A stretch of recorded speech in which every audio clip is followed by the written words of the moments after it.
Matagal ng laman ng mga balita ang kwento ng panliligaw ni Alden Richards kay Catherine Bernardo. Ngunit, ang hindi alam ng marami bago pa man si Alden, may isa ng lalaking tahimik ngunit tapat na nagmamahal kay Catherine. Siya si Mayor Mark Alcala. Ayon sa mga malalapit kay Mayor Mark, matagal na niyang hinahangaan si Catherine. Hindi lang bilang isang artista, kundi bilang isang matatag at mabuting tao. Hindi ito basta panligaw lamang. Seryoso siyang pinapangarap na makasama si Catherine sa tunay na buhay. Nagsimulang umugong ang mga espekulasyon ng ilang beses na huling pumunta si Catherine sa lugar ni Mayor Mark.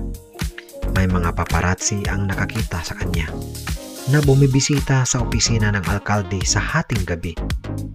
Tahimik at walang kasamang security team.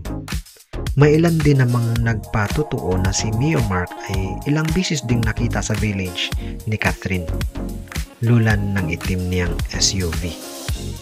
Nang pumutok ang balita tungkol kay Alden na nanliligaw kay Catherine, maraming nag-iisip na baka wala ng pag-asa si Mayor Mark.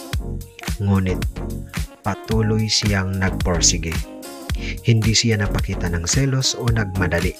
Pagkus, pinatunayan niyang totoo at matatag ang kanyang damdamin. Sa bawat okasyon na nagkikita sila, maging pribado man o sa mga public events, halata ang natural na chemistry nila.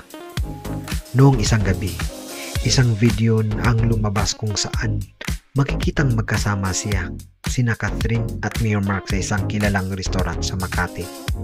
Pareho silang nakangiti at halatang komportable sa isa't isa.